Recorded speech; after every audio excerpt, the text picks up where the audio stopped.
কীর্তন চলছে, কীর্তনের ডিস্টার্ব দিতে এসেনি। কিছু কথা আমাদের জানা দরকার। আমরা বাংলাদেশ জাতীয়তাবাদী দল বাংলাদেশের স্বাধীনতার পক্ষে শক্তি দল।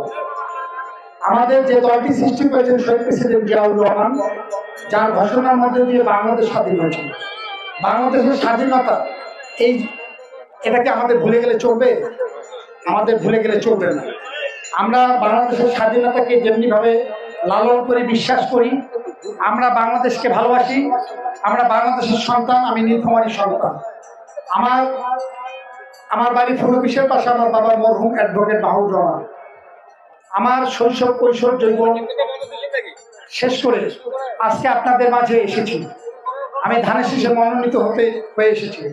বিশ্ববিদ্যালয় পড়াশোনা শেষ করে আমার নীলফামারীতে ব্যবসা আছে, ঢাকায় গার্মেন্টস ব্যবসা, ম্যান পাওয়ারের ব্যবসা আছে। আমি ছাত্রদল করেছি, যুবদল করেছি, পৌর বিএনপি রাজনীতি করেছে, জেলা বিএনপি দায়িত্ব নিয়েছি। আমি আপনাদের দায়িত্ব নিতে চাই। আমি নীলফামারী সদর আসনে মানুষের দায়িত্ব নিতে চাই। আমি আপনাদের মনোনীত হতে চাই। আমি আপনাদের হয়ে কাজ করতে চাই। আমি কি কাজ করতে চাই আপনাদের জানাতে চাই। আমার যে দলের প্রবক্তা শহীদ প্রেসিডেন্ট জিয়াউর রহমান, যিনি আমার দলটি গঠন করেছেন, তিনি বাংলাদেশকে স্বাধীন করেছেন।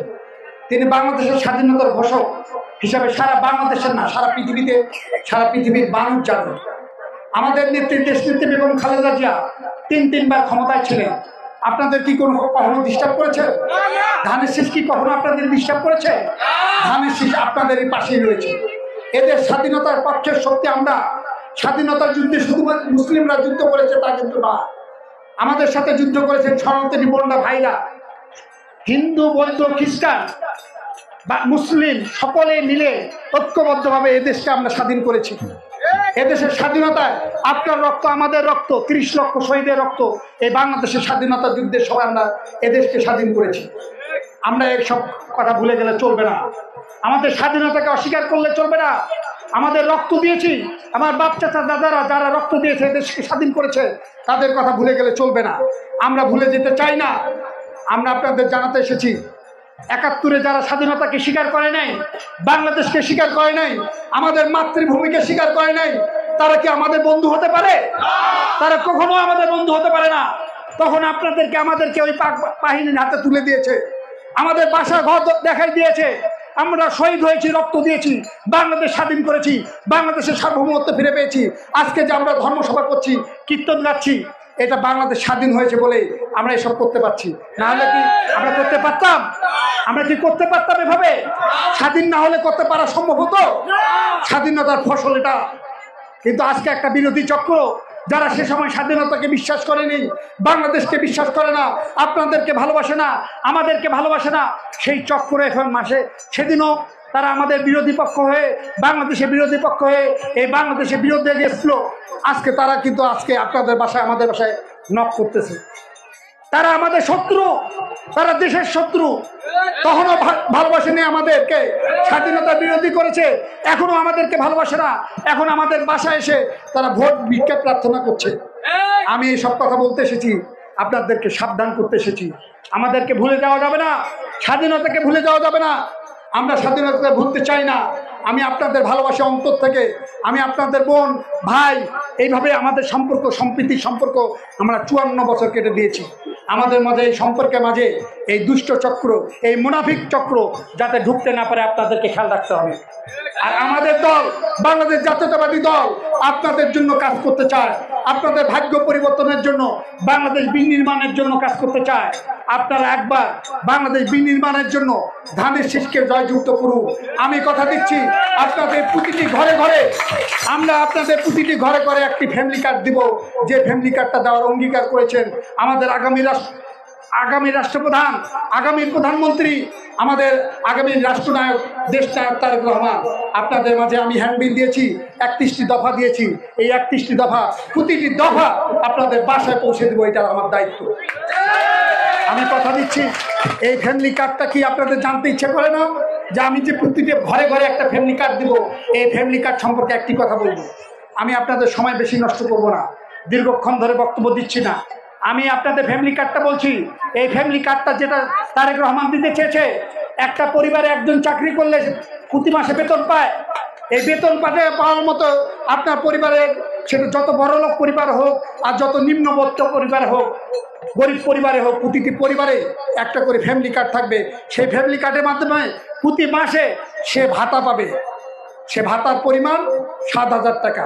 এটা কিন্তু মহিলারা পাবে, এটা মারা পাবে, এটা নারীরা পাবে। একটা পরিবারের মায়েরা এই কার্ডটা পাবে। আমি মায়েদের উদ্দেশ্যে বলতে চাই যে না, মায়েদের সম্মানের জন্যই আমরা বলছি। বেগম খালেদা জিয়া, দেশনেত্রী বেগম খালেদা জিয়া 3বার প্রধানমন্ত্রী ছিল। আপনাদের সম্মান ছিল না? আপনাদের সম্মান দেয় নাই? আমরা সেই দলের লোক, ধানের শীষের লোক। আমরা মায়েদের জাতিকে সম্মান করি, শ্রদ্ধা করি। আমাদের মায়ের জাতিকে আমরা সম্মান দিয়ে এই ফ্যামিলি কার্ডটা আমরা কিন্তু দিতে চাচ্ছি। আমরা প্রতিটি ঘরে ঘরে আমরা ফ্যামিলি কার্ড দিব। প্রতিটি পরিবার আমাদের ফ্যামিলি কার্ডের আওতা থাকবে। আর আমি আপনাদের মনোনীত হয়ে ভোট চেয়ে আমি কি করতে চাই সেটা আপনাদের জানাচ্ছি। আমি নীলফামারীকে আধুনিক শিক্ষানগরীর নীলফামারী করে তুলব, আমি কথা দিচ্ছি। আমি নীলফামারীতে আপনাদের চিকিৎসা সেবার ব্যবস্থা করব। আপনারা জানেন 999-এ ফোন করলে পুলিশ আপনাদের বাসায় চলে আসে না সেবা দেওয়ার জন্য? 999-এ ফোন করলে আসে তো। আমি একটা কোড নাম্বার দিব আপনাদের, যে কোড নাম্বারে ফোন করলে ডাক্তার আপনার বাসায় চলে আসবে। ডাক্তার বাসায় চলে এসে আপনার চিকিৎসা করবে। চিকিৎসা করার পর আপনাকে যখন দেখবে যে আপনি বেশি অসুস্থ, আমি অ্যাম্বুলেন্সের ব্যবস্থা ফ্রি করে দিব, ডাক্তারি ব্যবস্থা ফ্রি করে দিব, ওই রংপুর নীলফামারীতে যাওয়ার ব্যবস্থা ফ্রি করে দেব। এটা আমি আপনাদের কথা দিচ্ছি। আমি চিকিৎসা সেবার উন্নয়ন চাই। আমি ভাতিজাদের উদ্দেশ্যে বলছি, আমাদের পরিবারে অনেক সময় আমাদের ভাতিজারা, আমাদের সন্তানরা পরিবারের জন্য বোঝা হয়ে যায়। একটা সন্তান যখন বেকার থাকে, সেই সন্তান পরিবারের জন্য বোঝা হয়। আমি ওই সন্তানদের উদ্দেশ্যে বলছি, ওই পরিবারের উদ্দেশ্যে বলছি, আমাদের সন্তান বোঝা না, আমাদের সন্তান হবে আশীর্বাদ। আমি ওই সন্তানকে কারিগরি শিক্ষায় শিক্ষিত করে জাপান, কোরিয়া, সিঙ্গাপুর সহ বিভিন্ন দেশে আমি স্বল্প খরচে পাঠাই দেবো। এটার লাইসেন্স আমার নিজেরই আছে। আমি আপনাদেরকে লেকচার দিতে আসিনি, আমি আপনাদেরকে মলম বিক্রি করছি না, আমি দেশ সেবায় নিয়োজিত করছি। আমি আপনাদেরকে সেবা দিতে চাই। আমি রাজনীতি করি, নীলফামারীকে আমার জন্ম, নীলফামারীকে নিয়ে আমি স্বপ্ন দেখি। আমি আপনাদের কথা দিচ্ছি, আপনাদের নামে কোনো অন্যায় হতে দিব না। নীলফামারীতে কেউ আপনাদের অন্যায় করতে পারবে না, আপনাদের অন্যায় হতে দিব না। এখানে বাংলাদেশ জাতীয়তাবাদী দল আপনাদের কেউ যদি কোনো রকম অন্যায় করে, কেউ যদি আঙ্গুল তুলে দেখায়, কেউ যদি রক্তচক্ষু দেখায়, আমি কথা দিচ্ছি প্রতিজনেরকে বাংলাদেশ জাতীয়তাবাদী দল তাদের বিচার করবে, তাদেরকে এখানে থাকতে দিব না। সুতরাং আমরা নিশ্চয়তা দিচ্ছি, আমরা কাজ করতে চাই। আমি নীলফামারীর সন্তান, আমি নীলফামারীকে ভালোবাসি। আমার নীলফামারীতে আজকে 1000 শয্যা বিশিষ্ট হাসপাতাল হয়েছে। এটা আমরা আন্দোলন করে নিয়ে এসেছি, আমরা কাজ করছি। ইপিজের আমাদের 35,000 শ্রমিক আছে, এখানে আরো 1.5 গুণ বর্ধিত করব। ইপিজের আরো লক্ষ লক্ষ শ্রমিক আমরা নিয়োগ দেব। আমরা নীলফামারীকে উন্নত আধুনিক নীলফামারী করতে চাই। আমাদের অনেক কাজ করার বাকি আছে, অনেক কাজ করতে হবে। একবার নীলফামারীকে ভালোবেসে, একবার আপনাদের নিজেদের পরিবারকে ভালোবেসে, নিজেকে ভালোবেসে একবার ধানের শীষকে ভোট দিয়ে দেখুন। একবার ধানের শীষকে আপনার মূল্যবান ভোটটি দিন। আপনাদের এই 3 মাসের পরিবর্তন না, আমি আপনাদের কথা দিচ্ছি, আপনাদের জীবনযাত্রার মান আজীবন পরিবর্তন করে দিব। আমি কথা দিচ্ছি, আপনারা নির্ভয়ে, নির্দ্বিধায়, নিজ জায়গা থেকে ধানের শীষের জন্য ঐক্যবদ্ধ হন। একবার ধানের শীষকে ভোট দিন। শহীদ প্রেসিডেন্ট জিয়াউর রহমানের দল, আপসীন নেত্রী দেশনেত্রী বেগম খালেদা জিয়ার দল, তারেক রহমানের দল কখনো আপনাদের সাথে মিথ্যা কথা প্রবঞ্চনা করে আপনাদের মূল্যবান ভোটটি নেবে না। আমরা কাজের অঙ্গীকার করে আস্থার সাথে, আস্থাশীল হয়ে যা যা কথা বললাম সেই সেবাগুলো আপনাদের ঘরে পৌঁছে দিব, এটা আমার অঙ্গীকার। আমি আপনাদের সন্তান, আমি আমার বাড়ির পাশেই। আমি আপনাদের কথা দিচ্ছি, প্রতিটি কাজ অক্ষরে অক্ষরে আপনাদের কাছে আমি পৌঁছে দিব। আমি আর এই কীর্তন সভায় বেশিক্ষণ বক্তব্য না দিয়ে আপনাদের ধৈর্যচ্যুত ঘটাবো না। আমি আপনাদের মূল্যবান ভোটটি চাই, আপনাদের পাশে থাকতে চাই, আপনাদের ভালোবাসতে চাই, আপনাদের হয়ে কাজ করতে চাই। ওই মহান সংসদে গিয়ে 31 দফা নিয়ে এসে আপনাদের মাঝে দিতে চাই।